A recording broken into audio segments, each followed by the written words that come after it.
Hi guys, it's Amy Wood with Gary Woodard, and can you see all the power trucks behind him? This is the fairgrounds in Spartanburg, and Gary, you're from Miami? Miami. Tell me about how this works. Duke Energy gets all the crews and has them on standby, preparing for the storm to hit. And so people are from all over. Where have you heard from people? Daytona Beach, we passed crews coming up 95, so they're coming from all over the place. Do you often know these other people, or is this a way to network and meet new people? Yeah, it's networking, meeting new people, but no, I don't know very many of them. So tell me this, how does this work? You stay at local hotels? They're busing us to Greenville. Okay.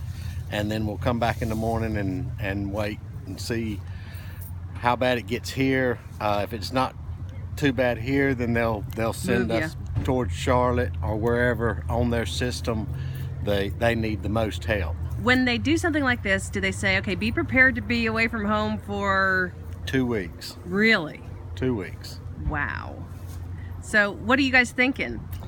We're hoping that it does not ice as much as it snows.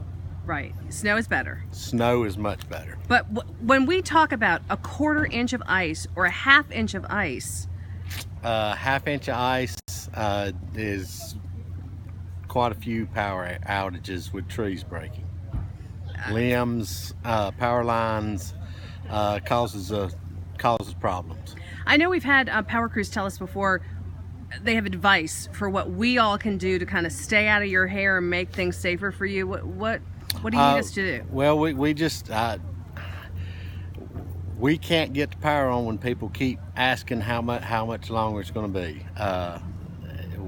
We have to ground the lines, and we're in a protected zone while we're working. So we try to keep the customers out for their safety. Got it. In terms of the process of getting power on one little street, what's involved? How long does it take? It just depends. It could take an hour, it could take a day. It just depends on how bad the tree damage is, how bad the lines are tore up.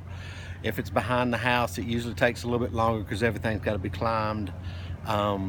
They normally work on all their feeder cables first, and then they start working on the laterals, because the feeders actually feed more customers. Sure. So they're going to get the bulk of the customers on, and then they start working on the smaller outages. And of course they have priorities too, like yes, they have to worry about hospitals. Yes, hospitals what others? is one of your biggest priorities. Well, school will be out, but school would normally be a big priority. Medical alert customers, I mean... Is it important for people to let Duke Power know when they call in if they have an urgent need? It is important because a lot of times only one customer feeds off a transformer, and if that customer don't call, then they really don't know, unless it's a smart meter, that their power is off, unless it's related with the main line being off. What about if a customer has an urgent need, like they have somebody on oxygen, or they have... Yes, they do need to they need to try to notify if they have something like that. And I know normally like that 800 number is all kind of computerized, push this button, push that button. Is there a number or a place you call? You don't know? I'm going to look into that for our viewers, because that's important for people. I'm not sure about that. But you should always set that stuff up before a storm hits, right? Yes, that would be, yes, you should set that up before. Yeah, okay. Well, thank you so much. Good luck to the crews. How many trucks are here? Hundreds. It's full all the way, and they're still coming in.